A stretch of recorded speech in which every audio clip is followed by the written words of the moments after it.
Till December 2020, Jessica and I have certain words that have special significance when we're talking about startups. The highest compliment we can pay to founders is to describe them as earnest. This is not by itself a guarantee of success. You could be earnest but incapable. But when founders are both formidable, another of our words, and earnest, they're as close to unstoppable as you get. Earnestness sounds like a boring, even Victorian virtue. It seems a bit of an anachronism that people in Silicon Valley would care about it. Why does this matter so much? When you call someone earnest, you're making a statement about their motives. It means both that they're doing something for the right reasons and that they're trying as hard as they can. If we imagine motives as vectors, it means both the direction and the magnitude are right, though these are of course related. When people are doing something for the right reasons, they try harder.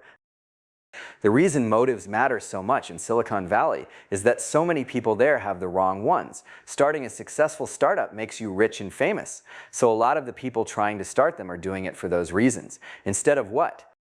Instead of interest in the problem for its own sake. That is the root of earnestness. It's also the hallmark of a nerd. Indeed, when people describe themselves as X-nerds, what they mean is that they're interested in X for its own sake and not because it's cool to be interested in X or because of what they can get from it. They're saying they care so much about X that they're willing to sacrifice seeming cool for its sake. A genuine interest in something is a very powerful motivator for some people, the most powerful motivator of all. Which is why it's what Jessica and I look for in founders. But as well as being a source of strength, it's also a source of vulnerability. Caring constrains you. The earnest can't easily reply in kind to mocking banter or put on a cool facade of, nihil admirari. If they care too much, they are doomed to be the straight man. That's a real disadvantage in your teenage years when mocking banter and nihil admirari often have the upper hand, but it becomes an advantage later. It's a commonplace now that the kids who were nerds in high school become the cool kids' bosses later on. But people misunderstand why this happens. It's not just because the nerds are smarter, but also because they're more earnest. When the problems get harder than the fake ones you're given in high school, caring about them starts to matter. Does it always matter? Do the earnest always win? Not always. It probably doesn't matter much in politics or in crime or in certain types of business that are similar to crime, like gambling, personal injury law, nor does it matter in academic fields at the more bogus end of the spectrum. And though I don't know enough to say for sure, it may not matter in some kinds of humor. It may be possible to be completely cynical and still be very funny.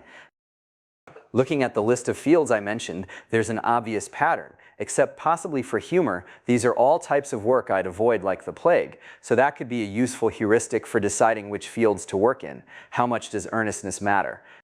Which can in turn presumably be inferred from the prevalence of nerds at the top. Along with nerd, another word that tends to be associated with earnestness is naive. The earnest often seem naive. It's not just that they don't have the motives other people have, they often don't fully grasp that such motives exist. Or they may know intellectually that they do, but because they don't feel them, they forget about them. Wish to be slightly naive, not just about motives, but also, believe it or not, about the problems you're working on. Naive optimism can compensate for the bit rot that rapid change causes in established beliefs. You plunge into some problem saying how hard can it be, and then after solving it, you learn that it was till recently insoluble. Naivete is an obstacle for anyone who wants to seem sophisticated, and this is one reason would-be intellectuals find it so difficult to understand Silicon Valley. It hasn't been safe for such people to use the word earnest outside scare quotes since Oscar Wilde wrote The Importance of Being Earnest in 1895. And yet when you zoom in on Silicon Valley, right into Jessica Livingston's brain, that's what her sort of X-ray vision is seeking out in founders. Reporters literally can't believe it when founders making piles of money say that they started their companies to make the world better. The situation seems made for mockery. How can these founders be so naive as not to realize how implausible they sound? Though those asking this question don't realize it, that's not a rhetorical question. A lot of founders are faking it, of course, particularly the smaller fry and the soon-to-be smaller fry, but not all of them. There are a significant number of founders who really are interested in the problem they're solving mainly for its own sake. Why shouldn't there be? We have no difficulty believing that people would be interested in history or math or even old bus tickets for their own sake. Why can't there be people interested in self-driving cars or social networks for their own sake? When you look at the question from this side, it seems obvious there would be. And isn't it likely that having a deep interest in something would be a source of great energy and resilience? It is in every other field. The question really is why we have a blind spot about business. And the answer to that is obvious if you know enough history. For most of history, making large amounts of money has not been very intellectually interesting. In pre-industrial times, it was never far from robbery, and some areas of business still retain that character, except using lawyers instead of soldiers.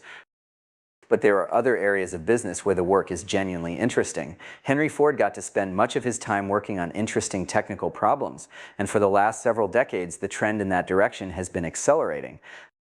It's much easier now to make a lot of money by working on something you're interested in than it was 50 years ago. And that, rather than how fast they grow, may be the most important change that startups represent. Though indeed the fact that the work is genuinely interesting is a big part of why it gets done so fast. Can you imagine a more important change than one in the relationship between intellectual curiosity and money? These are two of the most powerful forces in the world, and in my lifetime they've become significantly more aligned.